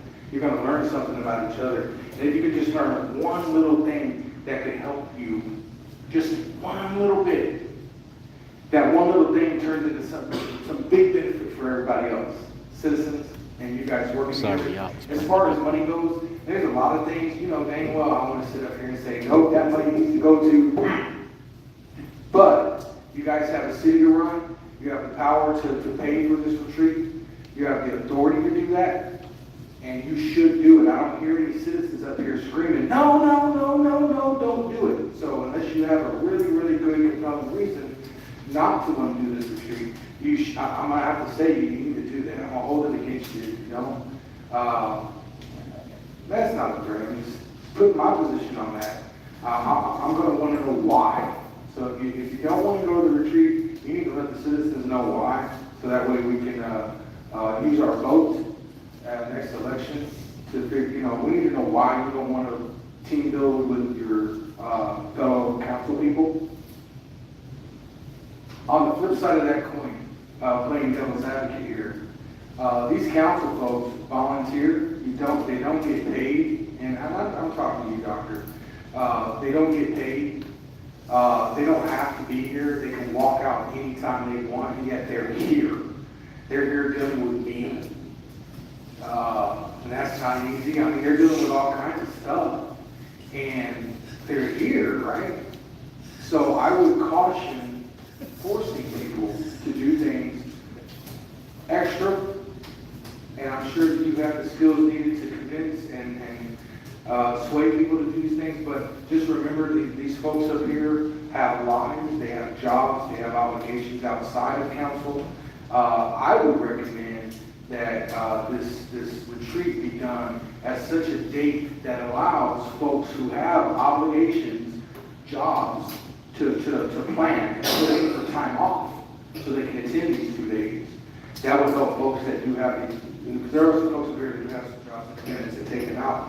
And I know that there's at least one person who would want to go to this retreat, but there is conflict with their job. But they would want to go to the retreat and they would benefit from the retreat. So, thank you. Thank you. So, so for some people, some of you already know I've talked about a retreat before. Some of you new council members have been up here, I've talked about the retreat before. I think it's great. Do we want to do this? If so, do we, Ms. Clarissa, do we need to actually make a motion for this, or could this be a consensus that we're? If you want to make a budget, you can do, I would do it via motion, but otherwise you can just give direction, we're going to proceed with the retreat. Okay, is everybody consensus that they want to do this? In agreement? Is everybody okay with it? Yes, Ms. Dunbar, yes, Ms. Stumlenberger, yes. I mean, I do like the idea of everything that we're talking about, getting things sort of the budget. I think that stuff needs to happen because we need to start having budget meetings, so I think that's very important. I find it difficult a lot of times to commit to anything as far as something kind of out in the distance. But it goes back to that idea from here, yeah. Okay, so we, the consent, okay, so the consensus is to go. Yes. All right, yes, okay. All right. And then can we, yes. Dr. Rowland, on Saturday, what time? I'm saying probably about 9 o'clock. So again, because y'all are volunteers, is 9 too late? Or is 8, would y'all want 8? Or, because we're saying it's about 14 hours, so again, we have 3 to 4 hours. I'm gonna put 10. 14 hours with? No. The retreat total time Friday, it takes that long. Wait a minute, okay. It takes that long Okay. to be able to process everything that's going on. And so the goal would be to put till 10 the max time, right? Because if we're at 9 o'clock, y'all wanna leave, we can end it. But if we don't put a time, we're not giving notice, right? So if we put a time that's way further, that means we can be there up until. So the goal would be on Friday night, to put from 6 to 10. And then Saturday, I said 9, but I don't know if 8 o'clock is fine, y'all want 9 is fine, or is y'all want to do 8? Okay. Before we got travel. Yes, so yeah, within 25 miles, but probably about 4 or 5 o'clock, we shouldn't go past 5 o'clock. Like a work day, 9 to 5. Right, yeah, we should go past 5 o'clock. And so again, the point also, again, being volunteers, that's why we're gonna have breakfast, that's why we're gonna have lunch, they'll be working, breakfast is lunch, and we have break time, just like any other conference, 5-10 minutes for you to all check your phones, check in and do those things, will be built into the program, into the agenda program. So again, I would just ask that y'all just trust the process, Okay. All right, now we're moving on to 8H, discussing a possible action on City of Kirby 2023-2024 budget schedule. Dr. Rule. Council members, many of you have been asking, send some of your information. This is a 2024 budget preparation schedule, kind of for some of the things from the back side of the house, meaning, as you see, chief appraisal roles, certified roles, we received, we're still waiting on those calculations, but we received a letter from the Bear County Appraisal District. And then this just wants, so you all know kind of what's going on. And citizens who want to talk about budget or see what's going on, there's times, dates. Now, we're having to back into this because, again, as you know, we have an interim city secretary. So what does that mean? When it says talking about publishing a newspaper, public notice, or publishing that we're going to be adopting the tax rate, we will be working behind the scenes to make sure that, well, what is the newspaper for the city of Kirby? So what newspaper is that? And then how far in advance do we need to put things in submission to be able to run on the correct date to make sure we're in compliance? We have to say that, those types of things, right? So this is kind of just giving us just a proposed schedule on things that we need to do. So most of this is not in the hands of us. These are things that are required by law. Not everything, so don't hold me to everything on here is not required by law. But majority of these things we have to do them in a specific time. Meaning there's a publishing deadline by state statute that needs to be posted in the newspaper. That is required. And so that's some of the things on here. What I wanted you all to do was to take this, to look at this. We're gonna go over this in the retreat, to add dates. To add dates. So now this is your base schedule for your calendar. We all know October 1 starts our new year, which means then we have to backdate when is the last day to adopt the budget that connects to our city council meetings. And once we start putting those dates in, we're going to continue to put those things in. We will have the appropriate time as far as budgets. Part of the retreat, you're going to be getting this stuff. the experience of what some of you may have had in reference to budget planning in this process. There are many forms of it. I will ask that y'all just trust our process. You all will have the opportunity to look at everything. You all are ones to approve it. It's gonna come before you. But the goal is to follow this timeline. On the August 5th, we're gonna come back and then add to this calendar of like what days, like during the week or the weekend, that the majority of you, not definitely be the majority, because again, just like I was gonna share, the retreat is not required.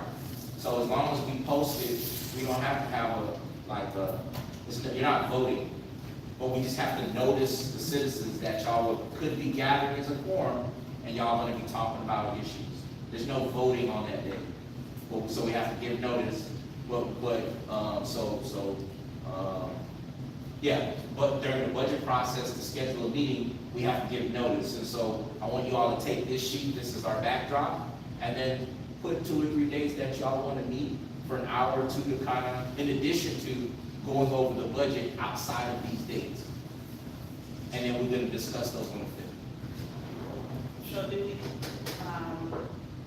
go ahead, Councilman Garza. I just have a question, particularly in the past. I mean, you know, obviously it's going to be new to all of us, but in the past we did receive wish lists from the multiple departments to at least have an idea of what they consider a necessity, so that we could say, okay, well, these things might be priority based on what we know about, you know, their current conditions.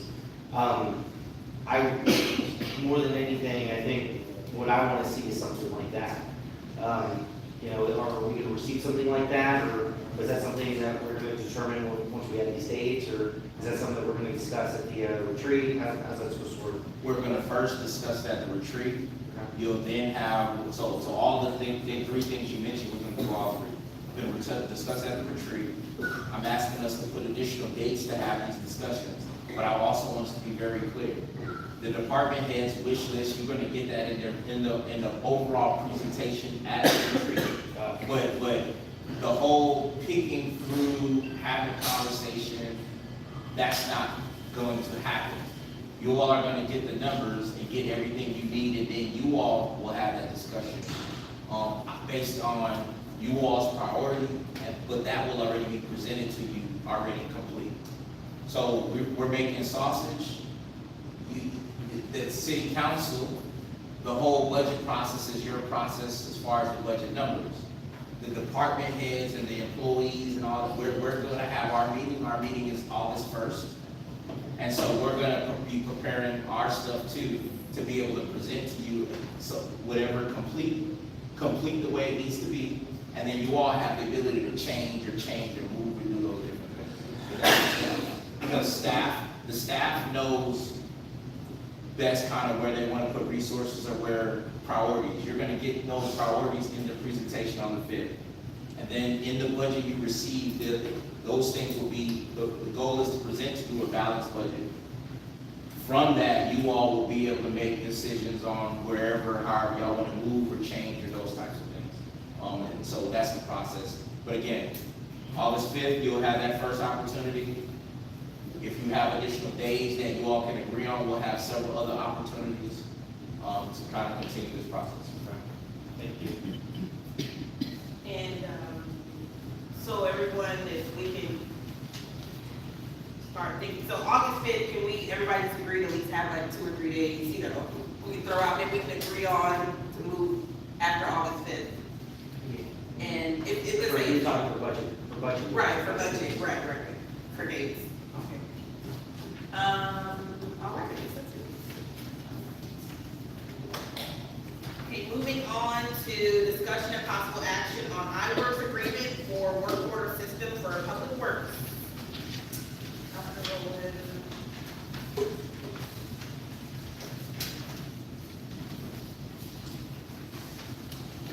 I've heard so many, I know Dr. Rosen and Armando have been having a lot of meetings about this, so this will be interesting. All right. So I don't know where my note, I won't put him on the spot. For him to share with you the current process, I think. I don't want to do that. We'll just start, I'll just say where we need to With this iWorks contract before you is in reference to public works. So iWorks is a company, they have two different sides. We had a conversation, myself and Armando had a demo, and then we had a demo where myself, Armando, and Pete had a demo. We also, this wasn't the only company we looked at for public works software, same as the CRM, on how does our process work? Like when someone reports a pothole, or when someone, or when they're doing work for a work order. Currently, our system is paper and pencil. This software system, any of the utility clerks, our supervisor, any of the supervisors, or anyone can create a work order, and it shows that it has a process of like, you know, what is it open on that work order? It allows us to put cost in there. Hey, you're gonna fill a pothole. Do we have the asphalt or the stuff on hand? We'll be able to build it. Right now, there's no,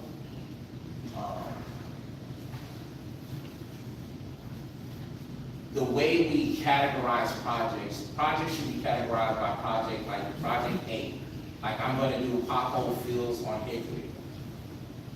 That should be the list of the name, that should be the destination or location. You should say who worked on that. It was 2 employees. They worked for 3 hours. That's all in on the work order, right? Because for us, it's also showing what is the efficiency use of the employees. That the program also shows us, is it when they got it? Like, so who created it? Someone called in or sent an email, it was created at 8 o'clock in the morning. They'll look up, to be able to look it up, and then they can either print off the work order itself, because they're in the field, they don't need a tablet, they can have the sheet, write their notes, come back and upload it. It'll show if it's in process, it shows if we need to order something. And so we didn't have a CRM system that we can use to categorize. Like, so, you know, when we're talking about streets, when we start talking about, you can run report quarters. How many roads have we done in this year? It'll be based on the category that we give the code, it'll pop all of them. Oh yeah, we did this, we did this, we did this. Now, unless we physically go in and put the amount of money we spent on that, which is that's where you get into your immediate and advance. We're not even trying to get there. This basic level will bring us up 50%. And so then it's about training. They have iWorks, I've used them before. They have training classes, just like I was talking about with Tyler Technology. There's 2 sides of the house for iWorks. They have a public works side, and they have like a community development side. Community development is code enforcement and some of these things. In this budget, in the contract agreement before you, it's public works, I think pavement and some, okay. The public works package is, I also changed this because we had more things in here, and it was hitting at like 15,000, and I was like, hey, we're not ready for that right now. We're not at the GIS level, we're not at all these other things. We want to be there, but I want the department to learn the basic software first, and then kind of track to get to intermediate, and then we can add in new bells and whistles. So in this package, we have work management, which is what I just talked about. We have sign management. So now what does that mean? In the system, if a sign is down, someone hits a sign, or we know in the system we'll be able to identify where signs are at. Pavement management. Again, when we start talking about streets and how much linear feet that we need to cover or need to cover, this is going to help us to be able to say, one of the issues is there's no maintenance plan. So you have like major construction, what we're doing with Ackerman Road, that's a bond activity that started in 2018. But basic maintenance should be what we should be using our street maintenance fund for, or just planned out as far as like every 3 to 5 years, these streets are kind of getting, you have your major overhaul, you have your mid, and you have your just like pothole filler. And so if we have a current rotation of a system, this system will help us to be able to do this. So when the guys come out from fixing a road, we put that in the system. We did that July 1, 2023. We can set a reminder of like, hey, 6 months out, we need to be knowing, we need to put it into maintenance. Some of those basic things aren't happening because we have used paper for a very long time. Again, you can read what's in here, what they're going to be doing and how it does. Some of the mapping and some of the things that we'll be able to do. It'll start us off, like I said, GIS, OpenStreet Maps, and then we'll be able to have some diagrams.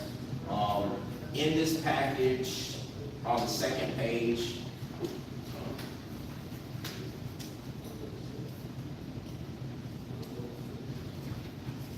there's something on this.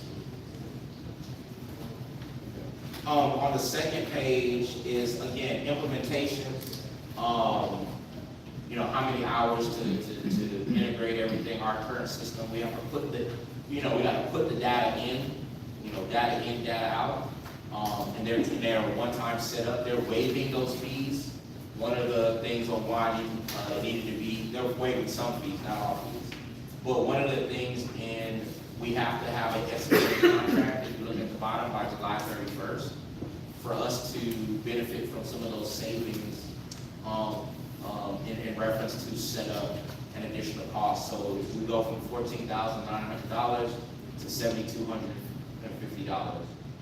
But now that I'm just seeing, I thought we had, maybe we took out everything, I guess when I asked him to change the quote that we didn't need, but there is a $2,500, yes. So the amount that you have before you, is it $87.50 or is it? That's what we have. Okay, I'm the one who had it wrong. So y'all have it correct, but I have it wrong. So on here, so I apologize. It is on here in the second bottom part, it says civic engagement package.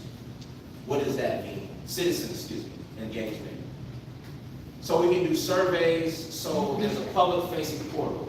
Once we get our website done, and I'll talk about that a little later, citizens, they want to put pothole, someone ran into their fence, hit a pole, stop sign that's out.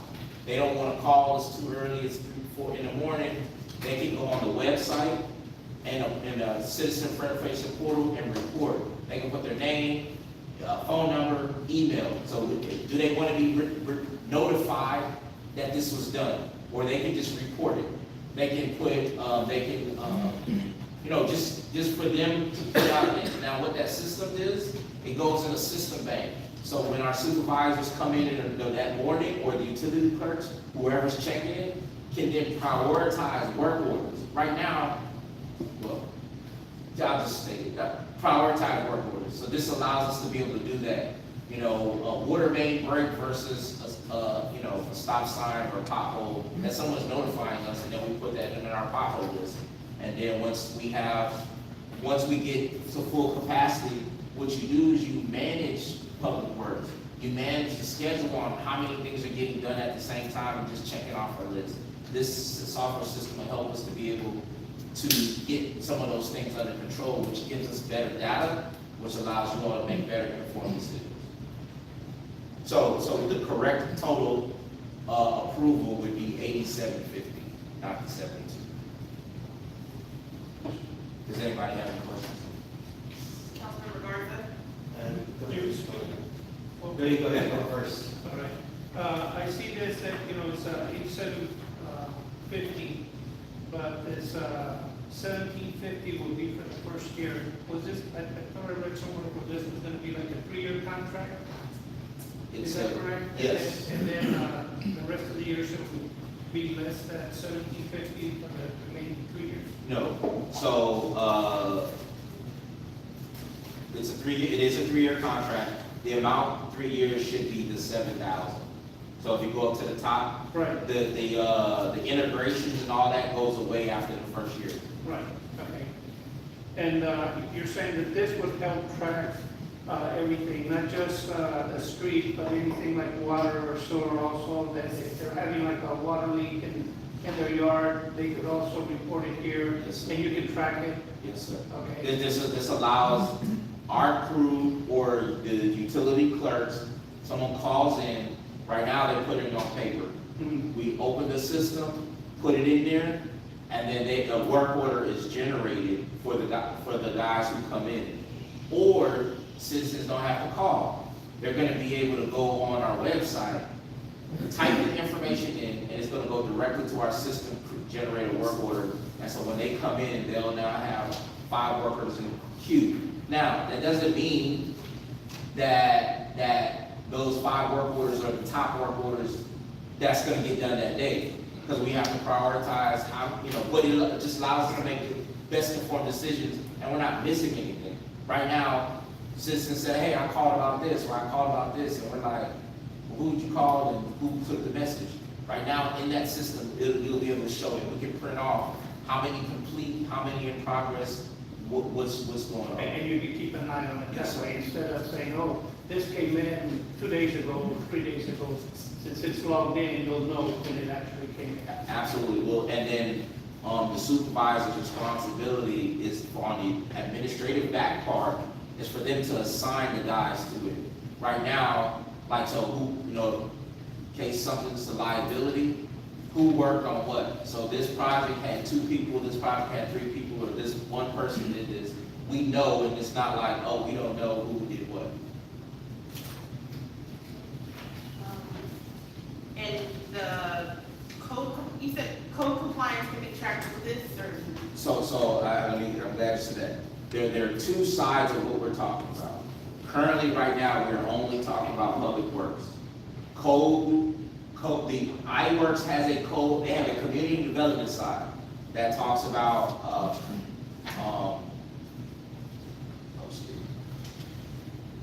that talks about permits, that talks about code enforcement. What I was trying to do, and I didn't get enough time, I wanted to sit down with the code enforcement officer. I had an opportunity to meet with Chief Cardona to look at the current, to ask them what the current system is providing. Chief Cardona did the demo of like how this is easy in the access of like, you can take a picture. So like code enforcement, you'll get a letter with a picture of your front lawn, right? Of like how it looks, and all this is generated in letters, it has pictures, it has the ability to do the same CRM system. Hey, how many outstanding, so you have closed, like when they're closed, meaning I came out, I did the citation, that stuff is uploaded. They have a thing where you have a 10-day letter. You can put in there if they're in court. Did they get, get that, is it a warning?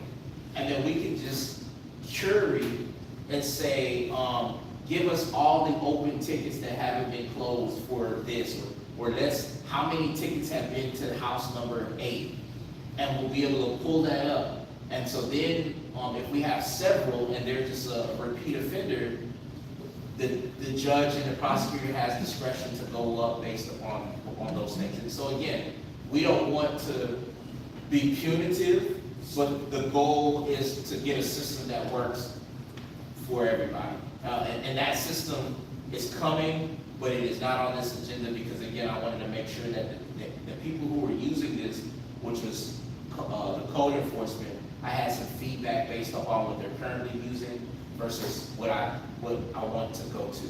And so I got that feedback, so on the next agenda, we'll have that portion, but only public works. Now, their software, we could be paying $30,000 for public works. We got workforce management, they have fleet service, where tracking like the zipper and the this and that. There's no point for us to waste money on that at this moment, because again, we don't have a lot of things moving to have that, to spend the extra money when we're trying to get the department working. We're just going with the basics, and then next year we're gonna come and bring it up once we have more people and more people who are trained. They also have sewer management, stormwater management. There's no point for us to have that because we use saws and we use some other things, but these things are giving us things that we need to be thinking about on like, what are we currently using now that we may need to be thinking about for next year. So it's brought a lot of conversation and dialogue out for the staff that I want to bring to you all, to just let y'all know that we are working hard to get up to speed, but just know that we're trying to clear some things up. Same thing with like backflow preventers. Again, we have stop sign management, we have pavement management. They even have a system for FEMA reporting. We don't really need that at this juncture. If you had a lot of programs, you're in a flood-prone area, you're in a hurricane area, that would be good.